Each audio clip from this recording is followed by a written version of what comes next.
uJesu Kristu inkosi baba. Ngithi baba ngibonge kakhulu, ngidlulisa ukubonga kakhulu uNkulunkulu. Ngangenzele khona njengoba baba ngangifonile ngicela umkhuleko ukuthi umntwana uyangena uyaphuma ama-interviews kodwa akabizwa, kodwa uNkulunkulu useze wawenza umehluko, wabambiza kuse-Richards Bay la bembizele khona. Ngiyambonga kakhulu uNkulunkulu, ngiyawubonga kakhulu umkhuleko baba. Ngiyabonga, akekho ongangazi, zincane iy'bongo zami, lukhulu udumo lwakhe. Ngiyabonga baba. Jesu Kristu inkosi, amen. uJesu Kristu uyinkosi. Baba, ngiyabingelela nakumama, umndeni wonke wasekhaya kwaNsibande, abazalwane basekhaya Lezwi, abazalwane basentabeni endlu kaJehova, kuyabonelelwa. Nginibingelela nonke egameni lenkosi yethu uJesu Kristu waseNazaretha. Baba, ngiyabonga nje ukuthola ithuba namhlanje. Buningi kakhulu ubufakazi, ziningi uNkulunkulu izinto akazenzayo empilweni yami nasempilweni yabantwana bami. Kukhulu uNkulunkulu akakwenzayo. Ngizobabaza amandla kaNkulunkulu nje baba ngalesi sivumo esithi uJesu Kristu uyinkosi. Baba, leli gama lingivuse emkhuhlaneni engangiqala ukuzwa, umkhuhlane onjeyaya empilweni yami selokhu ngaba khona. Lapho engangihema khona ngingazizwa, ngingazi ukuthi kwenzakalani ngempilo yami. La ngalala khona kwakuwuMgqibelo ngizokusa kube yisonto. Ngangingazi baba noma ngizovuka yini, kodwa ngangilokhu ngithe uJesu Kristu uyinkosi. Ngakusasa ngavuka ngathi wena mbhede ngiyakushiya ngoba uJesu Kristu uyinkosi phezu kwempilo yami. Angikwazi ukuhlala endlini engcolile, angikwazi ungenze lutho ngenxa yalo mkhuhlane. Ngalimemeza baba leli gama imini yonke ngile ngikhulumile ngithi uJesu Kristu uyinkosi. Bengiyalela ukuthi hambe eklinikhi sebenzisa lokhu nalokhu, kodwa nje ngiyambonga uNkulunkulu ukuthi ngalapheka, ngilashwa nje ukuthi ngithi uJesu Kristu uyinkosi. Kanti enhlizweni yami kwakuvele kunokuthi ake ngingene emkhosini ka-5 days ngicelela umusa nje kuNkulunkulu. Ngabuka baba ukuthi sitha siyawulwisa kusho ukuthi lo mkhosi, ngathi ngizongena ngenkani ukugula lokho engikugulayo kwabona endleleni ukuthi kwenze njani, kodwa nje mina ngithi uJesu Kristu uyinkosi phezu kwalo mzimba. Ngangena baba, ngangena emkhosini ka-5 days, ngahamba nawo nginjalo, nginhlinhla nginjalo, amathambo ebuhlungu enjalo, ngahamba nawo baba, ngahamba nawo. Ngiyambonga kakhulu uNkulunkulu. Angizange ngiye eklinikhi, angizange ngiphuze inqwaba yezinto abasebengiyalela ukuthi angiphuze, kodwa nje ngaphiliswa uNkulunkulu ngamandla akhe. Ngiyambonga kakhulu baba uNkulunkulu osimisele wena wathi ubomalusi wethu ungalusi intaba abantwana basentabeni kuphela nathi useluse. Ngiyambonga kakhulu nje baba uNkulunkulu ngemisebenzi yakho yonke yomusa. Akakugcina uNkulunkulu akulonde baba. Lithi izwi kaNkulunkulu lapha kuma-Psalms 92 uvesi number 14, nasebudaleni bayakuthela izithelo bahlume babehlaza ukuze bashumayele ukuthi uJehova ulungile. Baba ngiyabonga kakhulu uNkulunkulu akugcina akulonda akubusise akwandise. Siyabonga nje nangabazalwane osishiyela bona nasentabeni bayasondla kakhulu. Egameni lenkosi yethu uJesu Kristu waseNazaretha ngithi uJesu Kristu uyinkosi, amen. uJesu Kristu uyinkosi. Ngiyabingelela ekhaya kwababa uNsibande, ngibingelela ubaba nomama, ngithi uJesu Kristu uyinkosi. Ngibingelele ekhaya Lezwi nasentabeni yendlu kaJehova kuyabonelelwa. Lo obingelelako uMama Chauke waseBrongoro. Ngiyalibonga leli gama elithi uJesu Kristu uyinkosi. Ngiyalibonga kakhulu. Ngiyaqala ukuva ligama lelifana naleli. Ngithi elinye ilanga ngilele ngabo-3 ngafonela inamba lengayathi ngathi uJesu Kristu uyinkosi. Umuntu wathula. Ngasola ngakhuluma ngathi uJesu Kristu uyinkosi, ngathi uJesu Kristu kwesi-3 wadrop ifoni. After 2 malanga wafona futhi lomunye ngabo-6 ngalibida leli gama wadrop ifoni. Azange basangifonela. Ngithanza ukumbonga kakhulu uNkulunkulu. Bengihlala ngikhala ngithi baphi laba lebathi ngemivimbo yakhe saphiliswa. Ngiyambonga kakhulu uNkulunkulu. Angikamboni empilweni yami.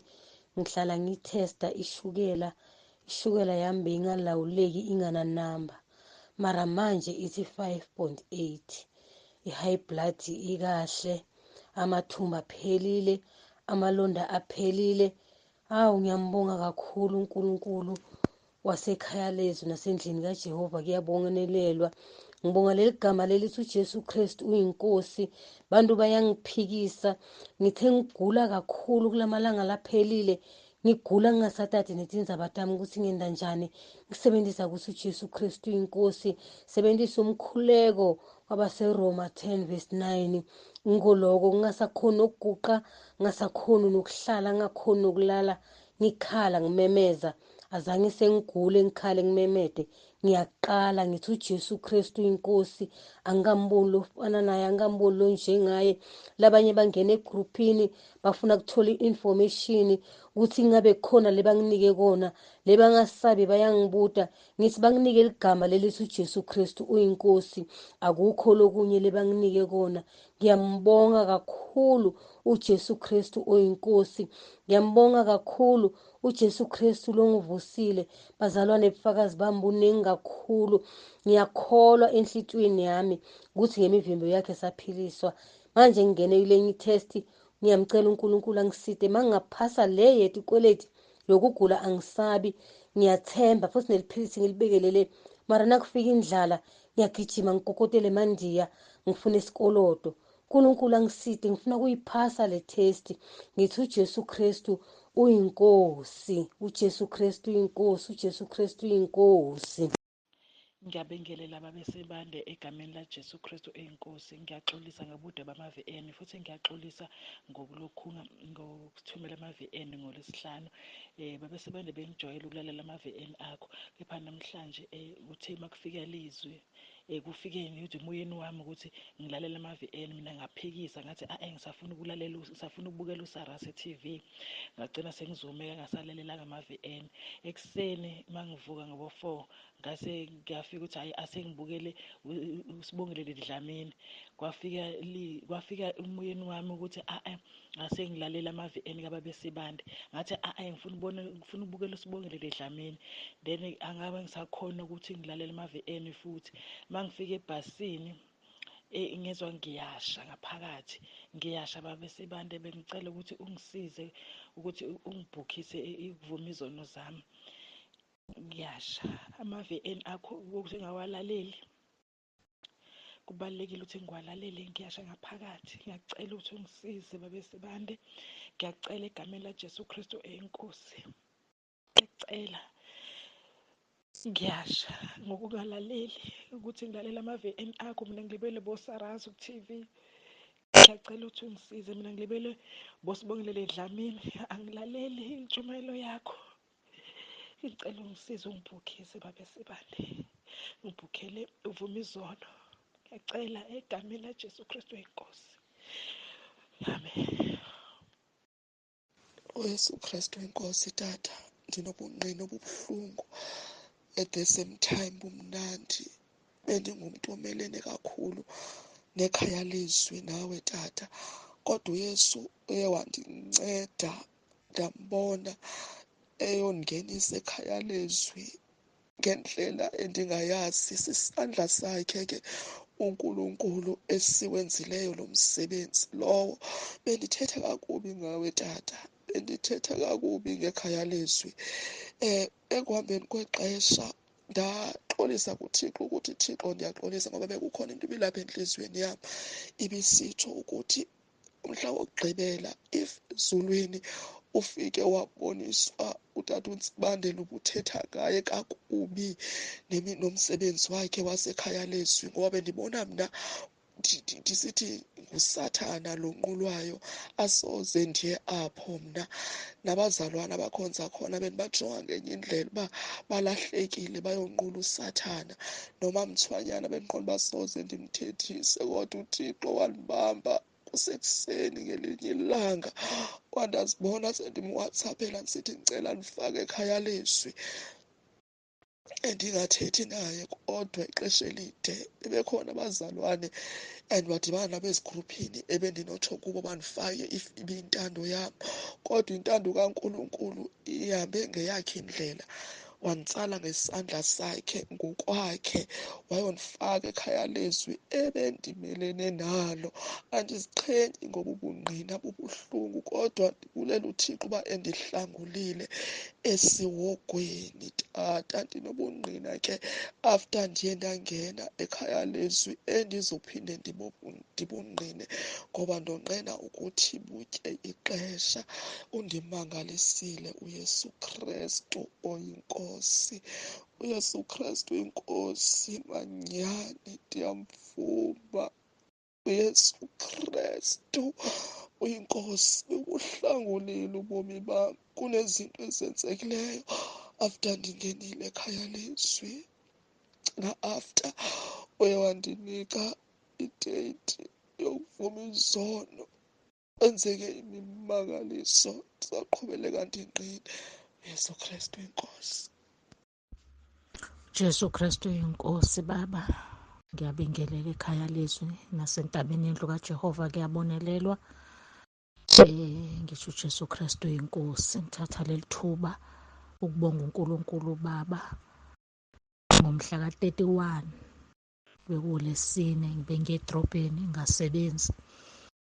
Endleleni imoto yaphuma isondo, kodwa akuzange kulimale umuntu. Laqhuma isondo laphela, imoto yabuyela eceleni, akuzange kuze kulimale umuntu. Ngithi nje angiphakamise amandla kaNkulunkulu Baba osenzele umusa ukuthi sisinde kungalimali noyedwa. Uthi uJesu Kristu yinkosi. Amen. uJesu Kristu inkosi. Baba, ngiyakubingelela ekuseni, ngibingelela ikhaya lezwi, ngibingelela entabeni yendlu kaJehova kuyabonelela. Ngiyabingelela egameni likaJesu Kristu waseNazaretha. Ngizobonga uNkulunkulu ngokungena nje nami kuleli khaya, ngingena ngihlangane nabazalwane. Lokhu engingenile ngabhukha wanginikeza idethi Baba. Lokhu nje ngiqalile ukubhala nje nami, ukubhala izono zami. uNkulunkulu lokhu engikhumbuza usuku nosuku izono engizenzayo, ziningi zona, kodwa ngiyambonga uNkulunkulu ukuthi lapho sengisibhalile isono ngizizwa ngiba ne-peace. Ngizizwa nje ngiba ne-peace njengalokho wathi asibhale. Nami nje ngiyambona uNkulunkulu mase ngibhalile ngiba ne-peace. Ngizobonga uNkulunkulu nje ngalokho-ke. Ngiphinde futhi ngibonga uNkulunkulu ukuthi lapho ngikhuleka lo mkhuleko ovamise ukunika wona abaseRoma 10:9, lapho kuJesu simvuma khona ngaso sonke isikhathi. Nakhona uma ngikhulekile ngihlezi nakhona, bese ngikhulekile umthandazo ngizizwe nje ngine-peace. Ngisho kuthiwa kukhona into ekade ingathi nokungihlupha mhlawumbe emoyeni wami, kodwa nje uma sengikhulekile umthandazo waseRoma nami ngiyayikhulekela mina, ngihlezi nje nami lapho ngizizwa ine-peace. Ngizobonga nje kakhulu ukungena kuleli khaya. Liyangisiza kakhulu kwelami khona engikutholayo okuhle, kuningi engikutholayo okuhle nje. Ngithi nje nami ekuseni angibonge ngiphakamise uNkulunkulu, ngisho ukuthi impela kukhona nami okuhle engikuthola kuleli khaya. Ngizophakamisa nje uNkulunkulu ngalokho-ke kakhulu. Naleli gama elithi uJesu Kristu inkosi liyasebenza kakhulu, ngoba ngikhangizwe mhlawumbe ephushweni, mhlawumbe uma ukuthi khona into engiyiphuphayo, mengithe nje uJesu Kristu inkosi, ngiyembona leso simo leso-ke bese siyanqamuka. Ngizobonga nje uNkulunkulu kakhulu Baba, kakhulu ukungena nje ekhaya lezwi, ukuhlanganyela nabazalwane abakhuluma indaba ezimnandi kangaka, abazalwane abaphila ubungcwele okumnandi kangaka. Ngimbonga nje uNkulunkulu ngokungihlanganisa nami, ukuthi engidonsele ekhaya lezwi, ukuthi nami ngizozwa iy'ndaba zikaNkulunkulu. Bengithi nje angibonge nje ekuseni ngalokho-ke ukuthi nami ngiyabuseka, nami kumnandi ukuhlangana nabazalwane bonke egameni likaJesu. Amen. uJesu Kristu uyinkosi Baba. Benginohambo ebekumele ukuthi ngilithathe ngisuka eNyukhasela, noma bengingasuki phakathi, kodwa bese ngisuka nje mawuqeda kuphuma nje eNyukhasela ku-N11 ngizoya eMaritzburg, and bekuzovalwa ngo-1 la ebengiya khona e-university. bengenayo enye indlela ebengizoyenza ngaphandle kokuthi ngiyohayikha, ngoba uma ngabe ngizohamba ngematekisini ebeyogcwala nini futhi bengidinga ukuthi ngihambe ngibuye. Ngavele ngahamba nje ngayohayikha, ngamcela ukuthi uNkulunkulu ngiyacela ukuthi ahambe nami, angiprovide nge-transport e-right ezongithatha iyongibeka eMaritzburg. Nangempela ngithe uma ngabe ngisame nje isikhashana kwavele kwaqhamuka iveni. Iveni nje hamba umuntu wesilisa oyedwa. Eyi, kwasho ukuthi anginayo ngempela enye indlela, anginayo enye option engizoyenza. Ngavele ngangena phakathi, ngahamba naye lo muntu wesilisa, wangithatha wangihlonipha nje, Nkosi yami, wayongibeka e-University eMaritzburg. Uma ngifika eMaritzburg, le nto kade ngiyoyifuna kuthiwa ayisekho eMaritzburg, isiseThekwini. Ngasuka futhi lapho ngahamba nje ngaphumela emgwaqeni oseceleni, ngahamba ngayohayikha ngoba ngibona khona futhi ukuthi uma ngiye ematekisini aseMaritzburg ayogcwala nini, ngoba futhi kuyavalwa la ngiya khona. Okwesibili futhi kumele ukuthi ngibuyele ekhaya ngalolo suku lolo. Ngahamba futhi ngayohayikha, ngahayikha futhi ngathola futhi umuntu weveni, umuntu wesilisa uze washo wathi ngiyaqala ukubona umuntu ehayikha kule ndawo. Bengingazi noma kuyahayikhwa noma akuhayikhwa khona, kodwa nje ngathi uNkulunkulu ngithembe wena, ngiyacela ukuthi uhambe kanye nami. Wangithatha wangifaka khona. Mase ngifika khona ngafika ngenza engikwenzayo, ngase ngihamba ngiye eDurban Station. Ngathatha izinto ezisuka eThekwini ezibuyayo zize eMaritzburg, zize eNewcastle. Baba, ngiyathanda nje ukubonga uNkulunkulu kakhulu ongihlengile kulolu hambo. Ukuhayikha kakhulu uma ngabe umuntu wesifazane akusaphephile kulesi sikhathi, kodwa nje ngiyambonga uNkulunkulu ongihlengile, ube kanye nami ngihamba, kaze ngakwazi ukuthi ngibuye. Impela sivikelekile ekhaya lezwi, endabeni yendlu kaJehova. Kuyabonela uJesu Kristu inkosi baba. uJesu Kristu inkosi. Ngiyabingelela baMtsibande nanguMamtsibande ngegama elihle lenkosi yethu uJesu Kristu ophilayo. Ngithi uJesu Kristu inkosi. Ngicela ukudlulisa ubufakazi. Ngibonga nje amandla kaNkulunkulu. Kunomfowethu bengisanda kumfundisa ukuthi abothi uJesu Kristu inkosi, mengithi uJesu Kristu inkosi, ngoba ngangizwa imimoya nje, ngizwa umoya wami ungekho right, engathi kunomoya ongcolile khona, ngathi uJesu Kristu inkosi. Bese ethi yena mengisho kanjalo uzwa kuhlasemula umzimba. Ngathi ngimfundisa uba naye abosho kanjalo athi uJesu Kristu inkosi. Kwenzekile la ensukwini ngamshiya nemoto, usijwayele ukuthi awashe imoto nje, ujwayele uwasha imoto but ukhiya nguthatha. Kwenzekile ngamshiya nemoto nokhiya la ensukwini ewasha imoto. Ngabe ngiyogeza mina, ngathi ngiyamuzwa seyangimemeza ngaphandle ukuthi uJesu Kristu inkosi. Ngamphendula nami ngathi uJesu Kristu inkosi. Wabuyela emotweni kanti uzoyithatha imoto. Sengizwa ubaba wakhe ngibuza ethi iphi imoto, ngiyasho ngithi hayi ngiyishiye umfowethu ewasha, uthi hayi imoto ayikho. Siphume, mesiphuma ngomusa kaNkulunkulu nangu wabebuya ngemoto. Hhayi-ke ngambonga kakhulu uNkulunkulu ngalokho. Kangoba la ezinsukwini uze wathi kumina ezoyiwasha imoto, wathi ucela ngingamshiyi nokhiya wemoto. Angazi wabonani, angazi kwenzekani ehambile ngemoto. Ngiyambonga uNkulunkulu, ngithi ngempela uJesu Kristu inkosi. Kunamavidiyo awu-2 la inyoni beyizohlala emotweni, angazi bekwenzekani, ngathi uJesu Kristu inkosi yabaleka. Sicela kwasenda enye u-38 second, enye iwu-40 second. Ngiyabonga, ngithi uJesu Kristu inkosi.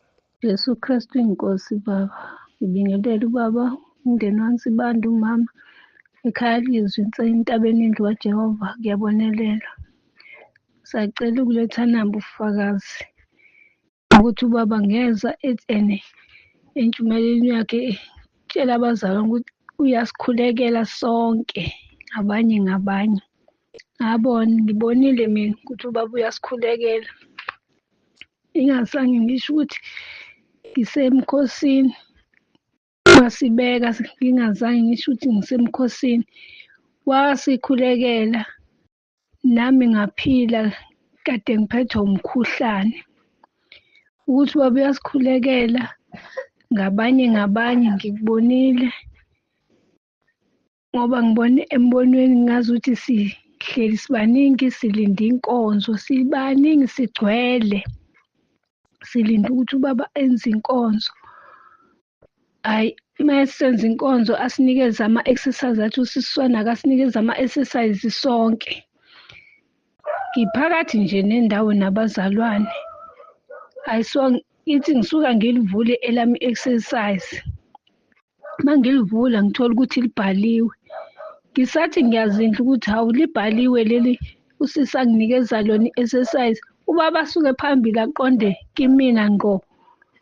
Afike alivule i-exercise lami athole ukuthi libhaliwe alithatha athi usisi akanginikezelini. Yazi ngamangala ukuthi ubone kanjani ukuthi leli exercise enginikwe lona libhaliwe. Ngambuka nje amandla kaNkulunkulu. Ngiyabona ukuthi ngempela sivikelekile. Impela ngempela akusiwo ubaba ophezu kwethu uNkulunkulu usibona sonke ngabanye akekho angamboni njengoba sikhona. Silapha esikhona uyasibona sonke. Ngiyambonga uNkulunkulu. Ngiyabonga ukuhlale entabeni yendlu kaJehova kuyabonelela. Ngiyambonga uNkulunkulu ukuba sekhaya lezwi nasentabeni yendlu kaJehova kuyabonelela. Ngithi nje uJesu Kristu uyinkosi, uJesu Kristu uyinkosi, uJesu Kristu uyinkosi. Amen. Ngiyabingelela egameni lenkosi yethu uJesu Kristu. Nami bazalwane ngibonga nje uJesu Kristu oyinkosi ongenzela umusa. Benginendodakazi yami ebikade ihlushwa nje imimoya, izinto zayo zingahlangani kahle, kodwa ngase ngithatha lo mkhuleko kwabaseRoma 10:9 ngawusebenzisa. Ngithe mengilele ngase ngibona indodakazi yami igcwele amathathu umzimba wonke, ingenalo ngisho nalilodwa ibala eliklini emzimbeni. Kungcole nje kakhulu umzimba wayo, ugcwele amathathu nje wonke, ngisho nobuso, the whole body. Ngase ngiyakhuleka-ke uma ngivuka ngenza lo mkhuleko kwabaseRoma 10, ngase ngiyabona esenomehluko empilweni yakhe. Nami ngaphupha nje nginesayithi enginayo, ngase ngibona esayithini yami kunabantu ngathi bayeba iy'tini zonke azikho. Ngase ngimbona umuntu owebayo embonweni, kodwa hhayi ukuthi zazebiwe ngampela. Ngase ngiyabona ukuthi izimpi zasesayithini yami uJesu Kristu useyinqobile ngoba bekunezimpi ey'nkulu ebengibhekane nazo. Ngase ngiyabona futhi inyoka embonweni esengake ngayishaya ngelinye ilanga embonweni. Ngiyaphinda futhi ngiyayibona esibuyile inamabala emzimbeni lapho engangikade ishe khona the first time. Sebethi-ke nansi inyoka la ikhona, ngithi mnawo kanjani ngoba le nyoka ngangikade ngiyishayile na iyaphuma-ke iza kimi. Kwavela nje umuntu wesilisa wayithatha wayicindezela ikhanda, wayibamba ngasentanyeni yekhanda wayishaya phansi. Ngakho ngiyambonga uJesu Kristu angenzele khona ukunginqobela izitha zami nokungiphilisa, i-healing kayenzile empilweni yami. Ngiyabonga, ngithi uJesu Kristu uyinkosi. Amen. uJesu Kristu uyinkosi. Ngiyabingelela abazalwane bonke abasekhaya lezi nabasentabeni yendlu kaJehova kuyabonakelela. Ngibingelela ubaba umpostoli Bamtsibande, umama, ngokukhulu ukuzithoba. Ngibonga uNkulunkulu engenzela umsebenzi oyisimangaliso. Nginabantwana ababili kade bengawutholi umsebenzi, bengarejista ndawo, bebamba amatoho, nalawo matoho bebamba amatoho aphelayo. Kepha uNkulunkulu ngithe mangibacela ubaba ukuthi akakangilekelele, ubaba wangisendela umkhuleko, nabo abantwana basendeleka umkhuleko noRoman 10. Abantwana bawuthola umsebenzi ba-permanent bobabili. Ngiyambonga uNkulunkulu ngendlela eyisimanga. Ukubonga kwami Nkosi akwanele, angazi ngathini. Kuningi ngeke ngaqeda ubufakazi la buningi kakhulu. Ukubonga kwami akwanele, uNkulunkulu asengenzele kona okuyisimangaliso. Ngibonga nomkhosi ekade ngene kona wa 40 days. Izinto zawo ziningi kakhulu, angeke ngikwazi ukuzishare kanye nalo bufakazi. Ngiyabonga. Ngithi uNkulunkulu baba kasibekele wena, asibekele nomama. Angazi ukuthi ngabe sine emhlabeni, kodwa uNkulunkulu ngoba wasithanda singelutho siyizoni, wasiqoqa, wasenza saba abantwana bakhe ababengafanelekile, kepha uNkulunkulu wasibona sifanele. Baningi siyazama, siyabalanda entabeni, bayabaleka abanye siyabathola. Awu baba uNkulunkulu akakukhulise umsebenzi owenzayo ufikisa inyembezi owenza kuthina sizoni awukhathali awupheli mandla uyaqhubeka uyaphambili ubutha zonke izoni zomhlaba uzibuthele ezulwini. Awu baba uNkulunkulu akakukhulise kufika inyembezi mangiyibuka kahle lelo msebenzi ongaka ongaphezulu kwamandla kepha ukhathali lokhu uthwale njalo kuyasho ukuthi awuhambi wedwa ugitshelwe. uNkulunkulu akakukhulise nomaba baniphindaphinde le minyaka nisitotobise nathi siyazama siyafuna ukuya ezulwini noma silwiseke emhlabeni siyalwiseka kodwa siyaphambili asihlehlele emva sibuyisa nalaba nkosi abalahlekayo abaphumayo. uNkulunkulu akabakhanyisela indlela ababuyise. Siyabonga uJesu Kristu inkosi. Jesu Kristu inkosi. Jesu Kristu inkosi. Amen. uJesu Kristu inkosi baba ngiyabingelela ntambama nje. Hayi baba mina nami ngizobonga uNkulunkulu kakhulukazi nenkonzo ayizolo nami iyabuya nje. Yangifaka kwenye levu kakhulukazi nendlela baba ubonke mina ngibonga wena baba. Ngibonga wena nomama ngoba nami ngiyento lengiyona namhlanje nenxa yenu.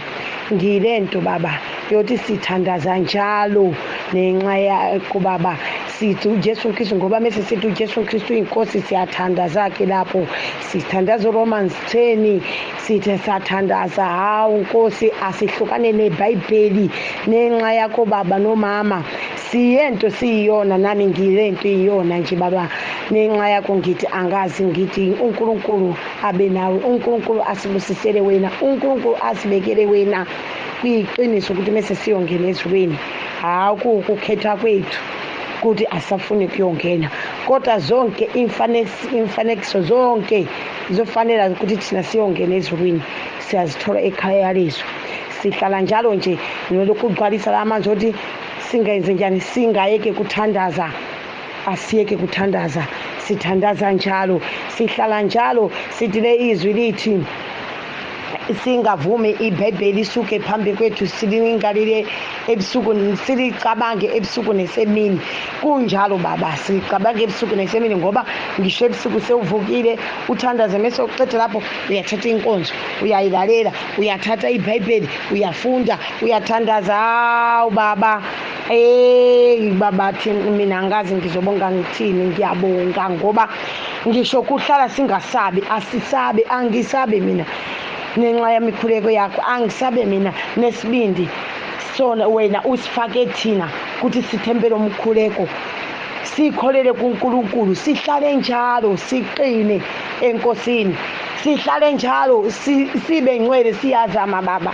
siyazama ukuthi sibe ngcwele futhi sizoqhubeka kuyenza lokho ukuthi sibe ngcwele ngoba mase ufuna ukuyenza into engcolile uyakhuzwa njalo phakathi esehlizweni zathi hayi akuyenziwe kanje sikhulile baba nenxa kunami ngizobonga kakhulu baba nenkonzo ayizolo kuthi sinje baba nenxa yakho siyabonga lo ukugitshele nawe futhi siyabonga nokuvuma ukuthi ugitshwele baba uNkulunkulu asibekele wena akubusise zonke isikhathi nomndeni wakho ngithi uJesu Kristu inkosi.